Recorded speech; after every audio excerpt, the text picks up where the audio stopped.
Hello students, इस lecture में हम बायोट-सेवर्ट लॉ की सेकंड एप्लीकेशन डिस्कस करेंगे। इससे पिछले लेक्चर में हमने फर्स्ट एप्लीकेशन डिस्कस की थी, वो थी application due to straight current carrying conductor या वायर। पहले बायोट-सेवर्ट लॉ को एक बार दोबारा देख लो। क्या थी इसकी statement?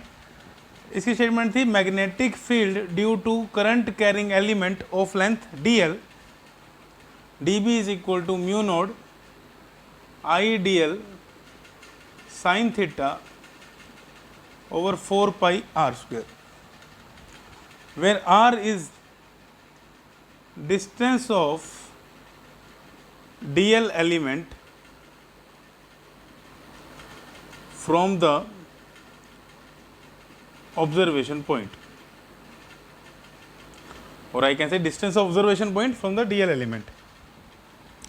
I is the current, mu naught is the permeability, 4 pi constant, and theta is the angle between dl vector and r vector. ठीक है, अब आज जो हमारी एप्लीकेशन डिस्कस करेंगे हम, सेकेंड एप्लीकेशन, वो एप्लीकेशन है इसकी magnetic field due to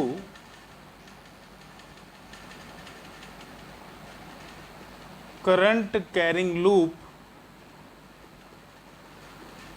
eight its centre.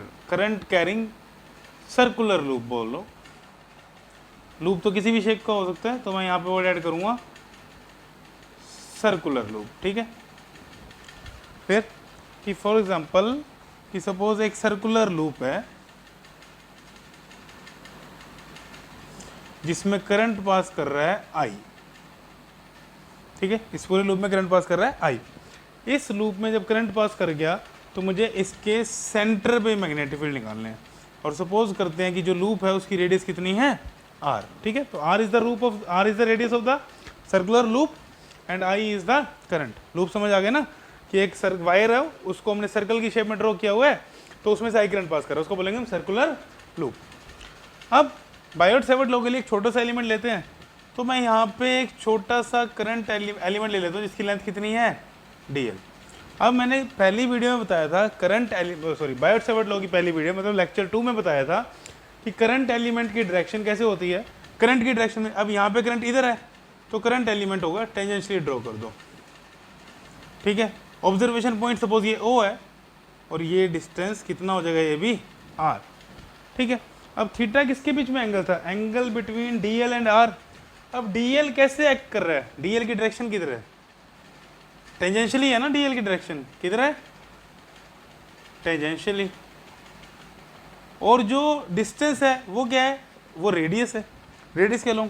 और सबको पता है angle between radius and tangent कितना होता है? 90 डिग्री। मतलब ये एंगल 90 है, मतलब angle between dl and r कितना है? 90। मतलब थीटा कितना हो गया? 90। ठीक है, तो magnetic field due to dl element at point O centre पे, that is dB is equal to, लगाओ Biot Savart law, mu node I current pass कर रहा है, dl थीटा की वैल्यू कितनी होगी? 90 अपॉन में 4 पाई, डिस्टेंस कितना है? r, तो r का स्क्वायर। तो सोल्व कर दो, क्या आ जाएगा? Mu node I dl sine 90 is 1, 4 pi r square. ये तो आई छोटे से एलिमेंट की वजह से। अब इस एलिमेंट की वजह से मैग्नेटिक फील्ड की डायरेक्शन निकालनी हो तो dl इधर है, r इधर है, थीटा ऐसे ही आएगा dl से r की तरफ। याद है ना, मैग्नेटिक फील्ड को जब वेक्टर फॉर्म में लिखा था, कैसे लिखा था हमने? Mu node I dl cross r divided by r cube, और यहाँ पे 4 पाई। तो dl cross r right hand sum rule, तो थीटा की डायरेक्शन dl क्रॉस r ऐसे है ना, तो मैग्नेटिक फील्ड किधर आएगी? आउटवर्ड्स। तो मैग्नेटिक फील्ड किधर आ गई? आउटवर्ड्स। अब ऐसे ऐसे dl कितने पार्ट्स बनेंगे? इसमें इनफाइनाइट पार्ट्स बनेंगे, तो सब पार्ट्स की मैग्नेटिक फील्ड क्या होगी? ऐड होगी। तो मैं एक छोटा सा एलिमेंट और लेके देख लेता हूँ। यहाँ पे एक छोटा सा एलिमेंट और ले लिया जिसकी लेंथ कितनी है? dl। अब इसकी डायरेक्शन किधर होगी? dl की इधर। पोजीशन वेक्टर किधर? इधर। अगेन थीटा कितना हो गया 90। देखो क्या इसकी वजह से भी सेम मैग्नेटिक फील्ड होगी, देखो म्यू नॉट सेम है, आई सेम है, डीएल सेम है, 4 पाई सेम, डिस्टेंस भी सेम कितना आर। अब मुझे डायरेक्शन देखनी है। अब देखो डीएल से आर की तरफ ऐसे, तो ऐसे थीटा जा रहा है तो मैग्नेटिक फील्ड अगेन किधर आई बाहर। एक और एलिमेंट देख लो, तो सपोज मैं यहाँ डीएल ले लूँ तो करंट ऐसे जा रहा है ना, देखो तो डीएल की डायरेक्शन किधर बनेगी, टेंजेंशियली ऐसे, आर किधर बनेगा ऐसे, सेंटर से होगा, एक पॉइंट से ही होगा। ये एंगल कितना बना 90, एंगल कहाँ से कहाँ लेते हैं डीएल से आर, तो इस डायरेक्शन में कर्व करो, अगेन मैग्नेटिक फील्ड किधर आई आउटवर्ड्स। एक और एलिमेंट लेके देख लो, करंट ऐसे पास कर रहा है तो डीएल आएगा इधर, ये आर पहले लिखा हुआ है, थीटा एंगल डीएल से आर की तरफ ऐसे कर्ल करो, अगेन मैग्नेटिक फील्ड किधर आउटवर्ड्स। मतलब जितने भी एलिमेंट्स बनेंगे ना इस सर्कल पे, सबकी वजह से मैग्नेटिक फील्ड किधर आएगी आउटवर्ड्स। मतलब magnetic field due to all elements, all current carrying elements of the circular loop, current carrying circular loop is in the same direction, कि जितने भी लूप की वजह से इसके एलिमेंट्स बनेंगे सबकी मैग्नेटिक फील्ड क्या है बाहर की तरफ। तो अगर मुझे नेट मैग्नेटिक फील्ड निकालनी तो मैं सबको क्या कर दूंगा, ऐड कर दूंगा। कितने एलिमेंट्स है इनफाइनाइट टाइम, तो क्या कर देंगे इसको हम इंटीग्रेट कर देंगे, ठीक है नोट करो इसको। अब जब सबकी डायरेक्शन आउटवर्ड्स आई है तो मैं निकालता हूं magnetic field due to complete circular loop जिसमें करंट आई पास कर रहा है एट पॉइंट ओ, और I can say at centre. तो B will be equal to integration of D B, because सबकी डायरेक्शन किधर है आउटवर्ड, सबको ऐड करना है तो इनफाइनाइट पार्ट है तो इंटीग्रेट कर देंगे। तो integration of mu node I D L upon 4 pi R square. तो मैं इसको यहाँ पे लिख लेता हूँ, B will be equal to, अब देखो क्या म्यू नोड कांस्टेंट है, कांस्टेंट है, करंट कांस्टेंट है, कांस्टेंट बाहर निकालो इंटीग्रेशन से, 4 कांस्टेंट, पाई कांस्टेंट। अब देखो आर भी कांस्टेंट है, हर एलिमेंट से डिस्टेंस तो आर ही रहेगा ना, तो आर भी कांस्टेंट है। तो कांस्टेंट क्या क्या चीज़ें आ गई, mu naught constant, I constant, 4 pi R square constant. Now integration of DL. अब डीएल जब पार्ट्स ऐड करेंगे क्या पूरी सर्कमफ्रेंस बनेगी इसकी, तो इंटीग्रेशन ऑफ डीएल क्या हो जाएगा, mu node I over 4 pi R square into में 2 पाई आर। समझ आएगा कैसे कि डीएल पार्ट्स ऐड करते जाओ इनफाइनाइट बार, क्या बनेगी पूरी सर्कमफ्रेंस, और पूरी सर्कमफ्रेंस क्या है 2 पाई आर। तो जो कैंसिल आउट हो रहा है कैंसिल करो, 2 पाई यहाँ पे 2 आ गया, एक आर से एक आर कैंसिल, तो मैग्नेटिक फील्ड क्या आ गई mu node I over 2r। So this is the expression for magnetic field due to current carrying loop at the center. Clear? जिसकी रेडियस कितनी है r। क्लियर लग गया कैसे किया। सबसे पहले हमने एक छोटा सा एलिमेंट लिया, बायोट सेवर्ट लॉसेस का फॉर्मूला लिखा मैग्नेटिक फील्ड का, देन देखा सारे एलिमेंट्स की वजह से मैग्नेटिक फील्ड किधर है आउटवर्ड्स, तो हमने सिंपली क्या कर दिया इंटीग्रेट कर दिया। म्यू नॉट कांस्टेंट था, आई कांस्टेंट था, 4 पाई आर स्क्वायर कांस्टेंट बाहर निकाला, इंटीग्रेशन किया डीएल का वो क्या आ गया 2 पाई आर, और इसको सिंप्लीफाई कर दिया। ठीक है नोट करो इसे। तो डायरेक्शन ऑफ मैग्नेटिक फील्ड देखनी है हमने सर्कुलर लूप की वजह से, डीएल क्रॉस आर से तो डायरेक्शन निकाल ही सकते हैं। ठीक है डायरेक्शन किधर आ रही थी इसमें, हर जगह आउटसाइड। तो एक रूल सर्कुलर लूप के लिए भी मैग्नेटिक फील्ड निकालने का, तो direction of magnetic field, direction of magnetic field due to circular current carrying loop. ठीक है इसके लिए भी कौन सा रूल है, इसके लिए भी है right hand thumb rule, right hand thumb rule जो उसमें था स्ट्रेट कंडक्टर में, बट इसमें एक डिफरेंस आ जाएगा, इसमें जो कर्लिंग ऑफ फिंगर्स होगा that will give the direction of current, because current curve path में घूम रहा है, तो याद रखना कर्लिंग ऑफ फिंगर क्या देगा direction of current, and thumb होगा thumb that will give the direction of magnetic field. जैसे देखो इसमें करंट कैसे घूम रहा है ऐसे, तो फिंगर को कर्ल करो राइट हैंड की इसकी डायरेक्शन में, किया, थंब किस तरफ आया, आउटवर्ड्स, तो इसके सेंटर पे जो मैग्नेटिक फील्ड होगी वो होगी आउटवर्ड्स। तो मैं क्या ड्रॉ कर दूं यहाँ पे, डॉट। अगर लूप होता है ऐसे और उसमें करंट पास कर रहा हो ऐसे, ये करंट था एंटी क्लॉकवाइज फ्लो पास कर रहा था, अब करंट हो क्लॉकवाइज, तो फिंगर्स को कर्ल करो करंट की डायरेक्शन में, किया, थंब किस तरफ आ गया, इनवर्ट्स, तो यहाँ सेंटर पे मैग्नेटिक फील्ड किस तरफ आएगी, इनवर्ट्स। ठीक है, तो समझ आ गया मैग्नेटिक फील्ड कैसे निकालते हैं सर्कुलर लूप की वजह से। अब एक और चीज़, फॉर एग्जांपल सर्कुलर लूप ऐसे पड़ा हुआ है,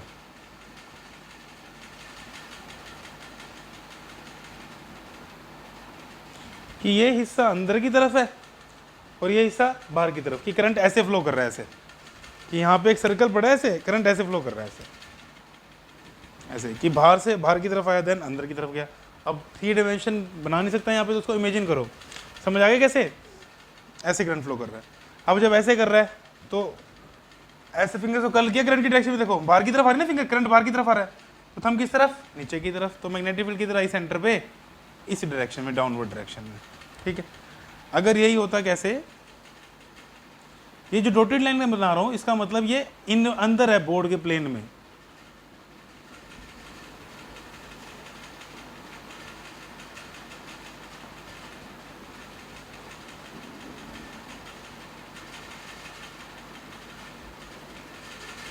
ठीक है।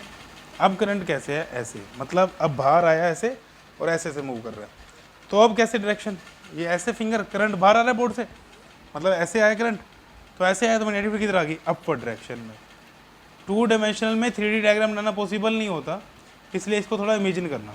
ठीक है, क्लियर हुआ, समझ आ गया कि ऐसे लूप पड़ा है और ऐसे करंट फ्लो कर रहा है इसमें, कि ये बोर्ड है, ये ऐसे ऐसे करंट फ्लो कर रहा है इस डायरेक्शन। ठीक है, तो इसी डायरेक्शन फिंगर कर गया, थंब किसकी डायरेक्शन देगा, मैग्नेटिक फील्ड की, नोट कर लो इसे। अब एक और पॉइंट नोट कर लो, क्या कि फॉर एग्जांपल उसने बोला एक सर्कुलर वायर है, एक सर्कुलर वायर है, उसमें ना सर्कुलर वायर में n नंबर ऑफ टर्न्स हैं, अब n नंबर ऑफ टर्न्स, कि जैसे फॉर एग्जांपल एक रिंग है, ठीक है, उसके ऊपर वाइंडिंग कर रखी है, वाइंडिंग का मतलब उसके ऊपर वायर राउंड कर रखी है, रोल कर रखी है, और उसके 100 टर्न राउंड कर दिए उस पर, हो सकता है ना पॉसिबल, कि फॉर एग्जांपल एक रिंग था उस पर 100 वायर के टर्न दे दिए, तो अगर उसमें n नंबर ऑफ टर्न्स हो तो मैग्नेटिक फील्ड के फॉर्मूले में क्या चेंज आएगा। अब एक टर्न की वजह से मैग्नेटिक फील्ड का फॉर्मूला क्या आ रहा था, अब जो ऐसे टर्न है तो मैग्नेटिक फील्ड, सॉरी किधर आएगी magnetic field, outwards, right hand thumb rule से सेंटर पे आएगी आउटवर्ड्स। अब अगर एक टर्न की वजह से मैग्नेटिक फील्ड इतनी है तो 2 टर्न होती, तो दूसरे टर्न की वजह से मैग्नेटिक फील्ड आउटवर्ड होती, और कितनी होती, इतनी होती, 3 टर्न्स होते तो इसकी 3 टाइम्स हो जाती, तीनों टर्न की वजह से। अब n टर्न्स हैं, तो अब मैग्नेटिक फील्ड का फॉर्मूला क्या बन जाएगा, अब मैग्नेटिक फील्ड का फॉर्मूला बन जाएगा mu node Ni/2r if there are n number of turns. Clear हो गया, बिकॉज सब टर्न्स की मैग्नेटिक फील्ड क्या हो रही है, एड अप होके आ रही है। ठीक है, तो मैं अब इसको रब कर रहा हूँ, कर दूँ रब। अब नेक्स्ट जो टॉपिक आएगा वो है हमारा मैग्नेटिक फील्ड ड्यू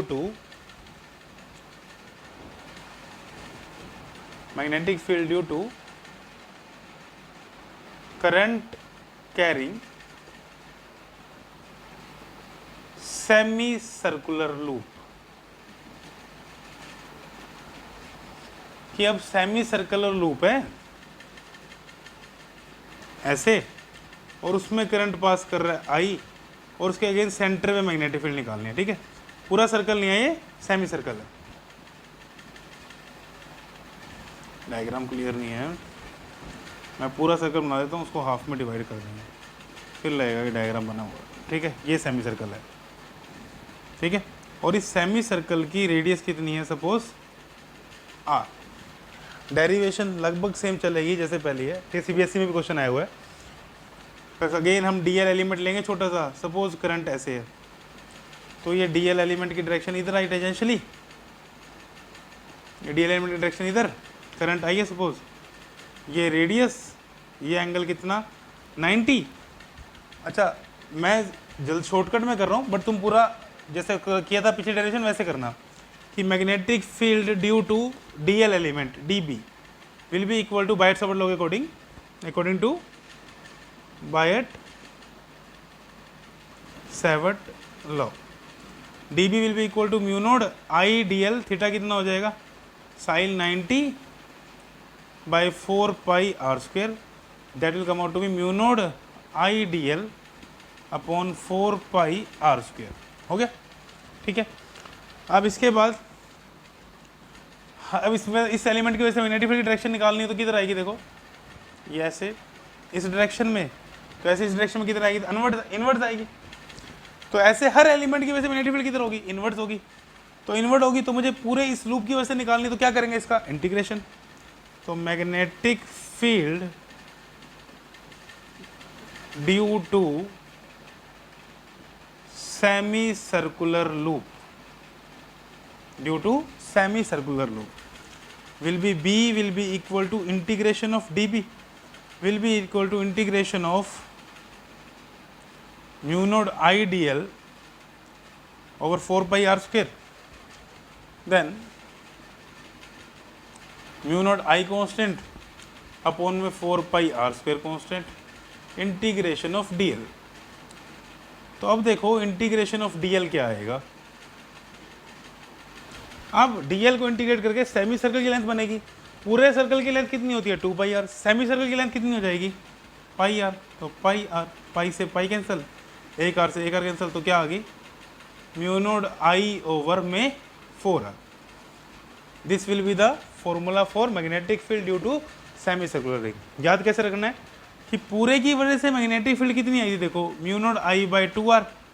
तो अगर हाफ हो गया तो मैग्नेटिक फील्ड भी कितनी होगी, हाफ होगी। देखो हाफ करके कितना हो गया 4 आर। ये कंप्लीट सर्कुलर लूप की वजह से थे, ये सेमी सर्कुलर लूप की वजह से, ठीक है। नोट कर लो इसे। अब नेक्स्ट पढ़ेंगे हम टॉपिक क्या कि magnetic field due to a current carrying circular arc, कि हमने फुल सर्कल के लिए पढ़ लिया, फुल लूप के लिए पढ़ लिया, हाँ सेमी सर्कल के लिए पढ़ लिया। अब कैसे है, फॉर एग्जांपल कि ये लूप ऐसे दिया हुआ है, ये इतना सा ही पोर्शन है, ठीक है। और ये पोर्शन कैसे दिया हुआ है कि ये जो एंगल बना रहा है सेंटर पे, ये ओ जो है ये इस सर्कुलर इस लूप इस आर्क के लिए सेंटर है, कि अगर ये पूरा सर्कल कंप्लीट करता मैं तो इसका सेंटर कहाँ पे होता, ओ पे, ठीक है। ये सेंटर पे एंगल कितना सबटेंड कर रहा है, थीटा। और इसमें से मैं आई करंट पास करूं तो अब बताओ मैग्नेटिक फील्ड की वैल्यू कितनी होगी।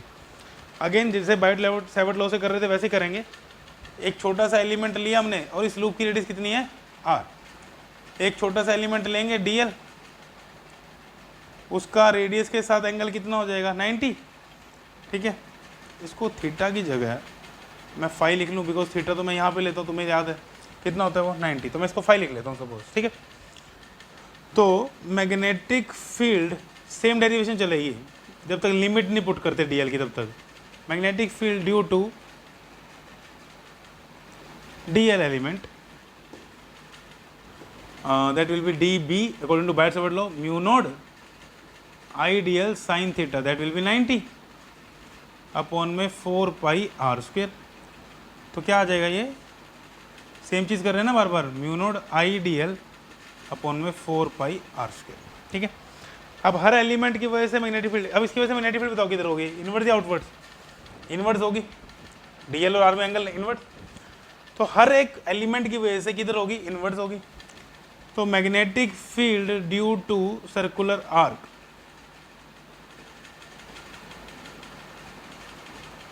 that will be equal to b integration of dB integration of mu node I dl upon में 4 पाई आर स्क्वेयर, ठीक है।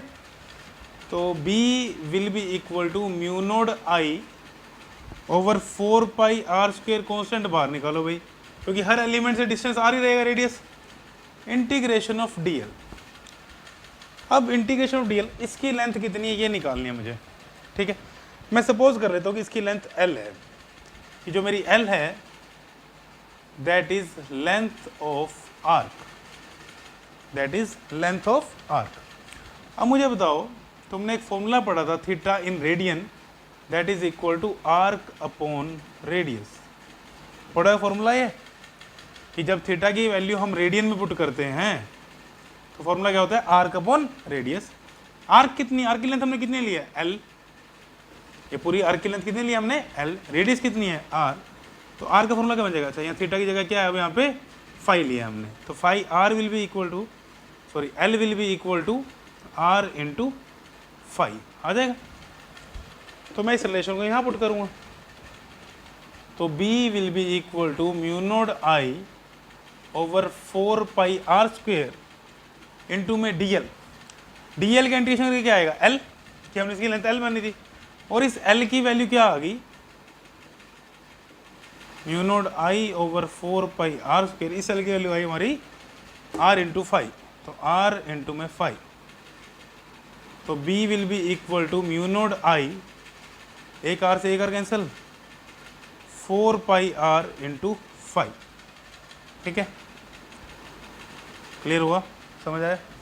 अब इस फॉर्मूले को भी, जो मेरा पहले फॉर्मूला आया था ना सर्कुलर रूप वाला, उससे मैं डिराइव कर सकता हूँ।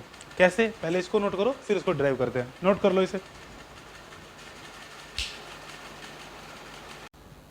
अब इस सर्कुलर आर्क की वजह से मैग्नेटिक फील्ड इतनी आई थी ना, अब देखो इस फॉर्मूले को याद रखने का तरीका, ये तो बाई चांस पेपर में क्वेश्चन आते तो पूरी डेरिवेशन करनी पड़ेगी कि यूजिंग द बायट-सैवर्ट लॉ इसकी वजह से मैग्नेटिक फील्ड निकालो। अब अगर फॉर्मूला याद रखना कि सिर्फ न्यूमेरिकल आ जाए तो कैसे याद रखेंगे, देखो कि फॉर एग्जांपल ये सर्कुलर आर्क थी, इसकी वजह से पूरी मैग्नेटिक फील्ड का फॉर्मूला तो याद रहेगा क्योंकि इसके ऊपर बड़े सारे न्यूमेरिकल करने हमने, mu naught I over 2R होता है। अब मुझे बताओ ये सर्कुलर आर्क अगर मैं इसका सेंटर ले लूँ तो सेंटर पे कितना एंगल सबटेंड करती है in terms of radian, 2 pi radian. तो 2 पाई रेडियन जब एंगल है तो सेंटर पे मैग्नेटिक फील्ड कितनी आ रही है, mu naught I over 2R आ रही है। अगर फाई एंगल हो सेंटर पे, जो इस केस में है कि अभी तो 2 पाई एंगल पूरा है ना, पूरी जब सर्कल है तो पूरा एंगल है कवर हो रहा है, दैट इज 2 पाई। अगर इसका एक पोर्शन हो जिसका एंगल कितना है, सिर्फ फाई, तो phi will be equal to mu naught I over 2R unitary method divided by 2 pi into में फाई। देखो क्या आएगा, ये म्यू नॉट I ओवर, ये मल्टीप्लाई हो जाएगा 4 पाई R इंटू में फाई। देखो क्या वही एक्सप्रेशन आ गया, क्लियर। एक और तरीका याद रखने का, कैसे रख सकते हो, क्या मैं इसको लिख सकता हूँ ऐसे, mu naught I over 4 over 2R into में फाई अपॉन में 2 पाई। देखो ये देखो 2 एंड 2 पाई बनेगा, तो ये पूरे लूप की वजह से थी, इंटू में फाई बाय 2 पाई कर दो कि 2 पाई की वजह से मैग्नेटिक फील्ड इतनी, तो फाई की वजह से फाई बाय 2 पाई से मल्टीप्लाई कर दिया बस, ठीक है। तो इस तरीके से तुम याद कर सकते हो। अब देखो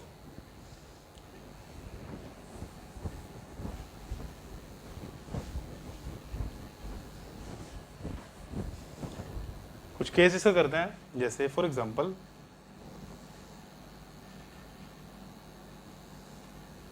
ये लूप है, सर्कुलर लूप है, इसकी वजह से, अच्छा हमने अभी तक सब मैग्नेटिक फील्ड किस पे डिस्कस किया है, सेंटर पे।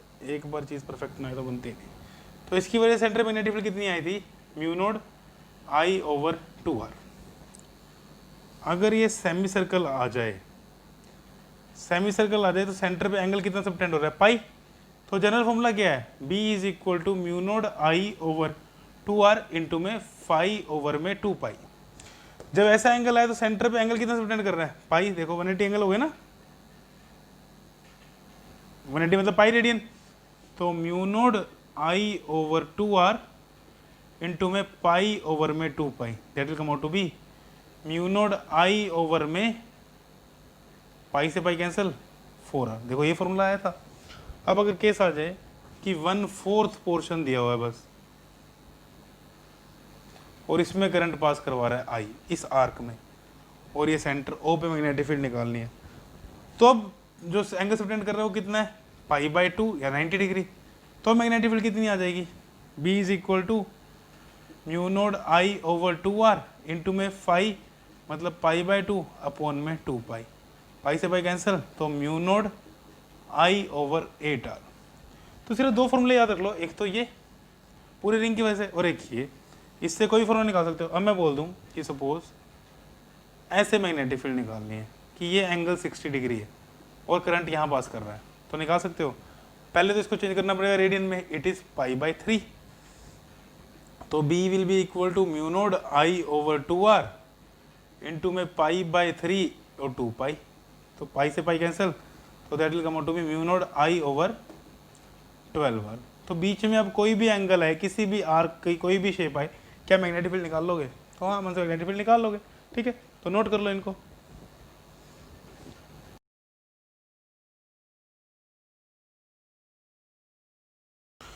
अब जो न्यूमेरिकल की फोटो शो हुई है उसमें एक क्वेश्चन दिया हुआ है, ये ऐसी वायर दी हुई है और बोला मैग्नेटिक फील्ड निकालो इस वायर के सेंटर पे। ओ पॉइंट ले लेता हूँ मैं, मैग्नेटिक बताना है और डायरेक्शन बतानी है।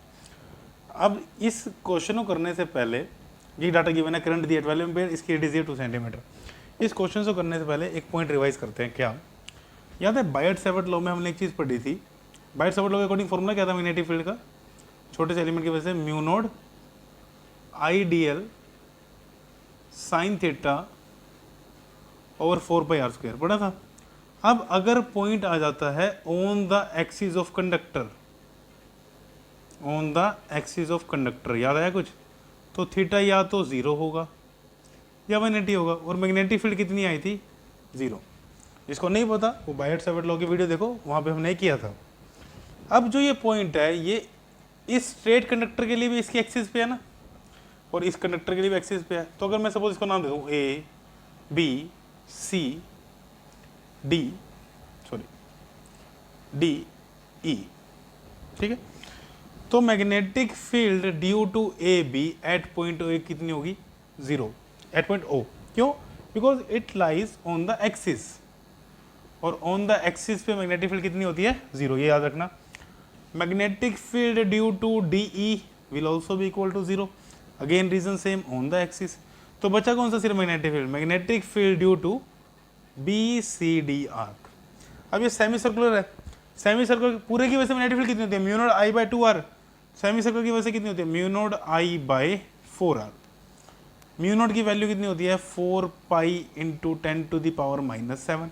करंट दिया है 12 एम्पियर अपॉन 4, R कितना दिया है? 2 सेंटीमीटर, कन्वर्ट इंटू मीटर, 2 इंटू 10⁻²। जो भी आंसर आएगा that will be in tesla.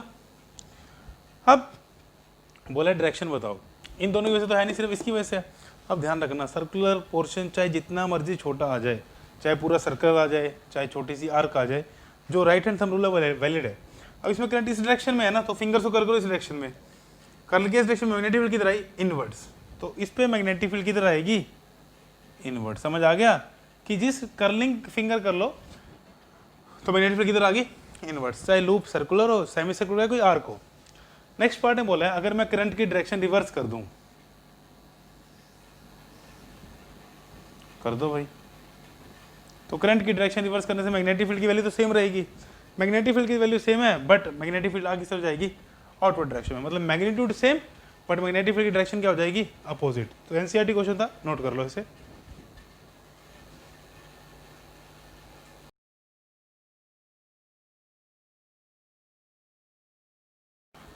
अब next question NCERT back exercise का क्वेश्चन है, ठीक है। हमारी कोशिश होती है लेक्चर में सारे एनसीईआरटी क्वेश्चन कवर कर लें। दो कॉन्सेंट्रिक कोयल है X and Y, vertical plane में उसकी नॉर्थ साउथ डायरेक्शन आ रही है, वर्टिकल प्लेन में नॉर्थ साउथ डायरेक्शन आ रही है, in vertical plane containing north south direction. X की रेडियस दी हुई है, नंबर ऑफ टर्न्स दिए, वाई की रेडियस दी है, नंबर ऑफ टर्न्स दिए। बोला एक्स में करंट एंटी क्लॉकवाइज, वाई में करंट है क्लॉकवाइज, बट जब ऑब्जर्वर वेस्ट की तरफ फेस करके देख रहा है। मैग्नीट्यूड और डायरेक्शन निकालने में magnetic field eight the centre. तो सबसे पहले काम है इसका डायग्राम बनाना। अब डायग्राम जब बनाएंगे तो एक लूप मैंने बनाया ऐसे, ठीक है, ये डायरेक्शन मैंने दे दी north, south, east and waste.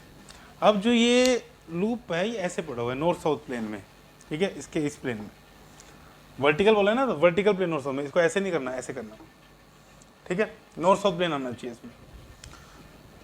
Then एक लूप और एक्स और वाई है ना, बड़े वाला एक्स है, छोटे वाला वाई। देखो एक्स की रेडियस ज़्यादा है, बोले एक ऑब्जर्वर वेस्ट की तरफ देखे तो एक्स की डायरेक्शन एंटी क्लॉकवाइज है। आप देखो वेस्ट मतलब इधर से देख रहे हैं ना, तो इधर से देख रहे हैं, करंट की डायरेक्शन एंटी क्लॉकवाइज, ठीक है। अब एंटी क्लॉकवाइज है तो करंट कैसे फ्लो कर रहा है? ऐसे। ऐसे फ्लो कर रहा है ना, तो मुझे यहाँ पे बनाना है। तो सपोज मैंने ये ले लिया x, ये मैंने ले लिया y, छोटे वाला लूप y है, बड़े वाला x है। तो एंटी क्लॉकवाइज डायरेक्शन है, जब वेस्ट की तरफ फेस करके खड़ा है तो एंटी क्लॉकवाइज ऐसे होता है ना, सॉरी ऐसे होगा एंटी क्लॉकवाइज, ठीक है। तो एंटी क्लॉकवाइज ऐसे, तो मैं इसमें ऐसे दिखा देता हूँ कि यहाँ से ऐसे बाहर की तरफ आ रहा है, ये एंटी क्लॉकवाइज है देखो, तो ये ऐसे एंटी क्लॉकवाइज, और y में है क्लॉकवाइज, तो y में है क्लॉकवाइज, ठीक है। इस डायग्राम में इजीली समझ नहीं आएगा, बट अगर इस कड़े को देखोगे तो इजीली समझ आएगा कि ये आ गई एंटी क्लॉकवाइज डायरेक्शन, देखो एंटी क्लॉकवाइज, और ये क्लॉकवाइज है ना, तो ये क्लॉकवाइज देखो इधर, ये क्लॉकवाइज, कि ऐसे अंदर की तरफ जा रहा है और ये ऐसे बाहर की तरफ आ रहा है। अब डायग्राम समझ आ गया तो क्वेश्चन में कुछ नहीं है, फॉर्मूला सिंपल है, magnetic field due to X at the centre, क्या फॉर्मूला होता है, म्यू नोड, अब नंबर ऑफ टर्न्स आ गया तो mu node N I over 2r, ठीक है, क्लियर। करंट की डायरेक्शन, करंट भी दिया होगा क्वेश्चन में तुम्हें, करंट पुट कर लेना है यहाँ पे। तो mu node N number of turns किसमें, एक्स में, रेडियस भी किसकी, एक्स की। Magnetic field due to Y, that is mu node N Y, I current in X, current in Y, देख लेना सेम है क्या अलग अलग है, वो को तुम्हें क्वेश्चन में गिवन होगा, एंड रेडियस ऑफ वाई। अब एक्स की वजह से मैग्नेटिक फील्ड की डायरेक्शन निकालनी है, ध्यान से देखना। एंटी क्लॉकवाइज करंट है, एंटी क्लॉकवाइज करंट, यही होता है anti clockwise. Anti clockwise current में जिस तरह से देख रहे हैं उसी तरफ आएगी ना एंटी क्लॉकवाइज करंट, तो एक्स की वजह से मैग्नेटिक फील्ड किधर आई, टुवर्ड्स इस डायरेक्शन में, इस डायरेक्शन में कौन सी है, ईस्ट, तो एक्स की मैग्नेटिक फील्ड की डायरेक्शन किस तरफ आई, टुवर्ड्स ईस्ट। समझ आ गया, नहीं समझ आया तो अपने सामने कड़ा रखना और इसको ऐसे प्लेस करना, एंटी क्लॉकवाइज करंट फ्लो करना, देख लेना पता लग जाएगा। और वाई में कैसे है, क्लॉकवाइज, तो वाई में क्लॉकवाइज, तो क्लॉकवाइज करंट ऐसे, इसकी डायरेक्शन किस तरफ आई, वेस्ट की तरफ, देखो क्लॉकवाइज ऐसे होता है ना, तो डायरेक्शन किस तरफ आई, वेस्ट की तरफ, तो टुवर्ड्स वेस्ट, मतलब दोनों क्या है, अपोजिट डायरेक्शन में है। तो नेट मैग्नेटिक फील्ड क्या हो जाएगी, net magnetic field at centre, दोनों को सब्ट्रैक्ट कर देना। सपोज कर रहा हूँ मैं बी वाई की वैल्यू ज़्यादा आई है, ठीक है, बिकॉज मुझे तो आंसर पता है, तो net magnetic field will be equal to B Y minus B X. अब बी वाई की ज़्यादा आई तो नेट मैग्नेटिक फील्ड भी किस डायरेक्शन में होगी, वाई की डायरेक्शन में, तो नेट मैग्नेटिक फील्ड भी किस तरफ आएगी, टुवर्ड्स वेस्ट। सबसे इंपॉर्टेंट है इसका डायग्राम समझना, डायग्राम समझ आ गया तो सब कुछ हो जाएगा, अदरवाइज नहीं होगा। क्लियर, तो नोट कर लो इसे।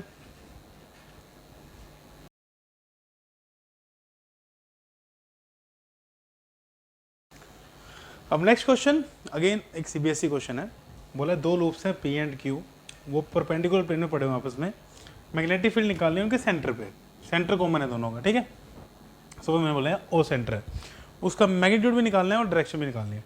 अब जो ये डॉटेड रीजन दिखाई है ना, इसका मतलब है इन द बोर्ड का एरिया है, कि ये जो लूप है, ये जो लूप है पी, ये ऐसे पड़ा हुआ है। अब जो अंदर की तरफ हमें दिखा नहीं सकते, इसको डॉटेड दिखाया और करंट ऐसे फ्लो कर रहा है, क्यों, ये डॉटेड वाला पोर्शन अंदर है और इसमें करंट बाहर की तरफ आ रहा है ऐसे, ठीक है, समझ आ गया, clear.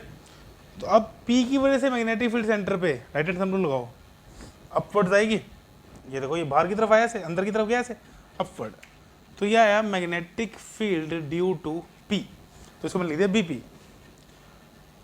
Magnetic field due to Q वाला ये, अब इसमें करंट बाहर की तरफ आ रहा है ना लूप से, देखो ये पीछे वाला पोर्शन है, यहाँ से करंट बाहर की तरफ आया, बाहर की तरफ आया ऐसे करंट, तो मैग्नेटिक फील्ड किधर, इधर कम रूल से, तो Q की वजह से मैग्नेटिक फील्ड आ गई इधर।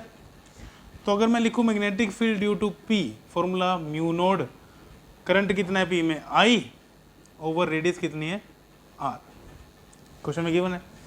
Magnetic field due to Q, mu node √3I over 2 into radius R।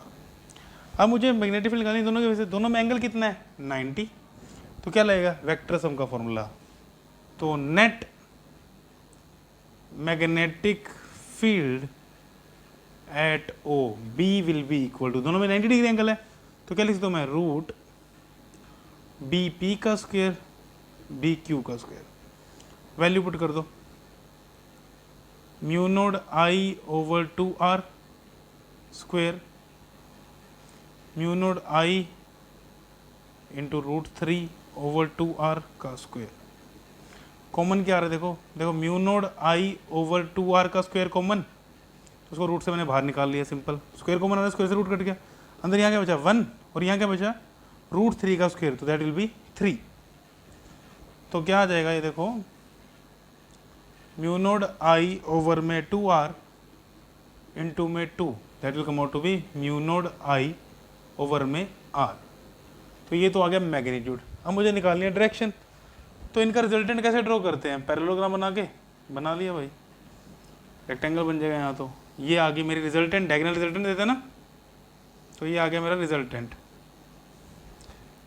तो सपोज इसका एंगल यहाँ से मैंने लिख दिया थीटा, तो ये बीपी है, तो यहाँ भी क्या आ जाएगा बीपी। तो tan थीटा, ये डिफाइन कर देना थीटा किसके साथ है, कि इस डायरेक्शन का थीटा है, tan theta will be perpendicular upon base, तो बीपी ओवर बी क्यू। पढ़ो a+1 का उसमें कि अगर ये बीपी है तो ये भी बीपी होगा, और ये क्या है बी क्यू। बीपी की वैल्यू क्या है, mu node I over 2r, put कर दो mu node I over 2r। B Q क्या है, mu node √3i over 2r। Cancel cancel cancel, क्या बचा 1/√3। 1/√3 वैल्यू किसकी होती है, tan थीटा की, दैट विल बी इक्वल, जब 30 डिग्री पे होता है तो थीटा कितना आ गया 30 डिग्री। तो लिख लेना 30 degree with the direction of magnetic field due to Q, this will be the direction of resultant magnetic field. Note कर लो इसे।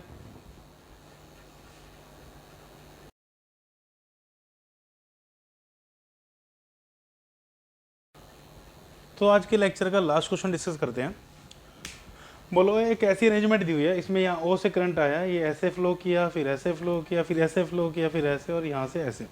बोला इसकी वजह से मैग्नेटिक फील्ड निकालो ओ पे। ओ इनका सेंटर है जो आर्क्स बनी हुई है, ठीक है। अब मैं इनको नाम दे देता हूँ जिसमें करंट फ्लो कर रहा है, A B C D E F and G, ठीक है। अब देखो जो स्ट्रेट कंडक्टर हैं, क्या उसमें ये पॉइंट उनके एक्सिस पे लाई कर रहे हैं, देखो ए बी के एक्सिस पे है, सी डी की भी एक्सिस पे है, ई एफ की भी एक्सिस पे है। ये इसमें करंट नहीं है, इसको रब कर दो कोई दिक्कत नहीं है इसमें, ये सिर्फ इसलिए दिखाया हुआ है कि इसकी एक्सिस पे लाई कर रहे हैं। तो I can say magnetic field due to A B, क्योंकि एक्सिस पे है, due to C D, due to E F कितनी है 0, क्योंकि पॉइंट कहाँ लाई कर रहा है, ऑन द एक्सिस। अब बी सी की वजह से निकालते हैं पहले, magnetic field due to B C. अब बी सी की वजह से देखो करंट किधर फ्लो कर रहा है, इधर, तो फिंगर से ऐसे मैग्नेटिक फील्ड आएगी आउटवर्ड्स। और फॉर्मूला क्या पढ़ा था हमने मैग्नेटिक फील्ड का, कि mu node I over 2r, तो एज इट इज लिख दो सेंटर का, इनटू में थीटा ओवर में 2π, रेडियस r है, और थीटा एंगल दिया हुआ ये अपॉन में 2π, ठीक है। हो गया, डायरेक्शन किधर आई, आउटवर्ड्स, आउटवर्ड्स, ठीक है। Then magnetic field due to E D, या डी ई लिख लो, जो मर्जी लिख लो, डी ई लिख लो, चलो। अब again mu node I over, अब इसकी रेडियस देखो कितनी होगी, यहाँ तक आर्क है ना, तो इसकी रेडियस r + r 2r होगी, तो 2 × 2r, यहाँ गलती कर देते हैं बच्चे, इनटू में थीटा ओवर 2π, क्योंकि एंगल तो इसका भी थीटा ही चल रहा है। इस आर्क को देखो, इसका एंगल भी कितना है थीटा। अब इसकी वजह से magnetic field direction fingers curl किया, इसकी वजह से इनवर्स आ रही है, तो इसकी वजह से क्या आ गई इनवर्स, मतलब क्रॉस। तो इसको सोल्व करेंगे, क्या आएगा mu naught I by 4r into theta by 2π। Next magnetic field due to F G, mu node I, अब इस आर्क की रेडियस कितनी है r + r, that will be 2 × 3r, into में एंगल तो इसका भी थीटा है, theta by 2π। Magnetic field direction इस तरह करंट जा रहा है, तो इधर फिंगर्स कर्ल की, मैग्नेटिक फील्ड किधर है आउटवर्ड्स, तो मैग्नेटिक फील्ड किधर आएगी आउटवर्ड्स। बस सारे एलिमेंट्स हो गए, ये हो गया इसकी वजह से 0, इसकी वजह से निकाल ली, इसकी वजह से 0, ये हो गया इसकी वजह से 0, इसकी भी निकाल ली। तो net magnetic field B will be equal to, अब इन दोनों की डायरेक्शन तो सेम है देखो, बट ये आउटवर्ड है, तो B of BC minus B of DE plus B of FG, ये फॉर्मूला बन जाएगा। ये माइनस क्यों किया पता लग गया, क्यों माइनस किया, बिकॉज इसकी डायरेक्शन क्या थी आउटवर्ड्स, तो नेट मैग्नेटिक फील्ड किधर आएगी इनवर्ड्स। अगर आंसर नेगेटिव आ गया तो किधर आ जाएगी आउटवर्ड्स, तो तुम्हें पता ही है क्योंकि हमने इनवर्ड वाले को प्लस लेके चल रहे हैं, ठीक है। तो प्लस आए तो इनवर्ड्स ही है, सॉरी आउटवर्ड्स है, और नेगेटिव आए तो इनवर्ड्स है। क्लियर, समझ आ गया, नोट कर लो इसे, इसको सोल्व करना, आंसर फोटो में दिया हुआ है, कोई दिक्कत है तो कमेंट सेक्शन में बताना।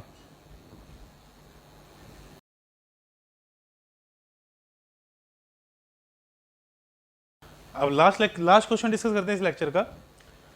ये अरेंजमेंट दी है, बोला है मैग्नेटिक फील्ड निकालो, ऐसे बड़े सारे क्वेश्चन है बुक में। अब हमने जितने क्वेश्चन कर लिए हैं, तुम कोई भी क्वेश्चन करोगे क्वेश्चन तुमसे इजीली हो जाएगा, ठीक है। इसकी अरेंजमेंट की वजह से मैग्नेटिक फील्ड निकालनी है किस पॉइंट पे, ओ पॉइंट पे। तो ये इसमें क्या है, ये दो वायर्स हैं, ये इनफाइनाइट वायर है, तो जो ओ पॉइंट है वो इसके तो सेंटर पे है, बट इन वायर्स के एंड पे है, इन वायर्स के एंड पे है। तो याद है हमने पढ़ा था due to infinitely long wire magnetic field at end का फॉर्मूला क्या था, फॉर्मूला था म्यू नॉट आई ओवर में 4 पाई ए। सेंटर का हाफ होती थी ना, सेंटर में थी 2 पाई है, एंड पे 4 पाई है। तो सपोज मैं इसको नाम दे दूं ए, बी, ये सी, ये डी और ये ई। अब मैग्नेटिक फील्ड ए बी की वजह से जीरो नहीं है, अब वो एक्सिस पे नहीं है, अब इससे कितने डिस्टेंस पे है, इसकी रेडियस दी हुई है आर, तो क्या ये यहां से भी इसकी रेडियस आर होगी, तो मैग्नेटिक फील्ड पॉइंट इससे आर डिस्टेंस पे है। वायर से परपेंडिकुलर डिस्टेंस कितना है इसका, आर। ये ए परपेंडिकुलर डिस्टेंस होता था ना। तो पहले निकालते हैं magnetic field due to A B की वजह से कितना, mu naught I over 4 pi R. Direction देखो, राइट हैंड थंब रूल। अब स्ट्रेट कंडक्टर है, स्ट्रेट कंडक्टर में थंब देता है डायरेक्शन करंट की, और curling fingers direction magnetic field की। कर्ल थंब स्ट्रेच किया, फिंगर कर्ल की किस तरफ आई, आउटवर्ड्स, तो किस तरफ आ गई, outwards. Then magnetic field due to B C D, जो इसका कर्व्ड पोर्शन है, सेमी सर्कल है, तो क्या फॉर्मूला होता है, म्यू नॉट आई बाय 2r तो होता है, डिवाइड बाय 2 तो 4r। Magnetic field direction, fingers curl करो, अब सर्कुलर रूप है तो फिंगर कर्ल करो करंट की डायरेक्शन, थंब आउटवर्ड्स, तो मैग्नेटिक फील्ड किधर आ गई, outwards. Then magnetic field due to D, again infinite conductor, end पे है ना, एक एंड पे, तो फॉर्मूला क्या हो जाएगा, mu naught I over 4 pi R. Magnetic field direction, finger thumb दिया करंट की डायरेक्शन, फिंगर कर्ल बाहर की तरफ, तो अगेन आउटवर्ड्स। तो नेट मैग्नेटिक फील्ड सबको ऐड कर दो, तो magnetic field due to A B, due to B C D plus due to D E, तो सबको ऐड कर दो और तुम्हारा कॉमन निकाल के जो आंसर आएगा वो आंसर आ जाएगा, ठीक है। और नेट मैग्नेटिक फील्ड डायरेक्शन किधर आएगी, आउटवर्ड्स, ठीक है, नोट कर लो इसे। तो आज के लेक्चर में हमने बायोट-सैवर्ट लॉ की सेकंड एप्लीकेशन पढ़ी, जो क्या थी, magnetic field due to circular loop at the centre. फिर हमने सेमी सर्कुलर लूप किया, फिर हमने एक आर्क ले ली जिस थीटा एंगल सबटेंड कर रही थी सेंटर पे, उसकी वजह से मैग्नेटिक फील्ड की। तो जनरल फॉर्मूला याद क्या रखना है कि पूरे सर्कुलर लूप की वजह से सेंटर पे मैग्नेटिक फील्ड का फॉर्मूला ये होता है, इनटू में जितना थीटा एंगल है उसका अपॉन में 2 पाई, ठीक है, क्लियर। तो ये फॉर्मूला याद रखना, इसकी वजह से कुछ भी पोर्शन दिया हो आर्क का, कितने भी थीटा दिया हो, तुम उससे जनरलाइज फॉर्मूला निकाल सकते हो, ठीक है। बट जो हमने आज magnetic field due to circular loop किया वो सिर्फ किस पे किया है, सेंटर पे, कि उसके सेंटर पे कितनी मैग्नेटिक फील्ड होगी। और डायरेक्शन कैसे निकालते हैं सर्कुलर लूप में मैग्नेटिक फील्ड की, राइट हैंड थंब रूल, जिसमें कर्लिंग ऑफ फिंगर्स देते हैं करंट और थंब देता है magnetic field. But straight conductor में थंब देता है करंट और कर्लिंग ऑफ फिंगर क्या देती है, मैग्नेटिक फील्ड। इस पॉइंट को डिफरेंशिएट कर लेना, वरना बच्चे बड़ी गलती करते हैं, ठीक है। तो आज के लेक्चर के लिए इतना ही ना। अब क्विज के क्वेश्चन होंगे, उसके आंसर कमेंट सेक्शन में बताना।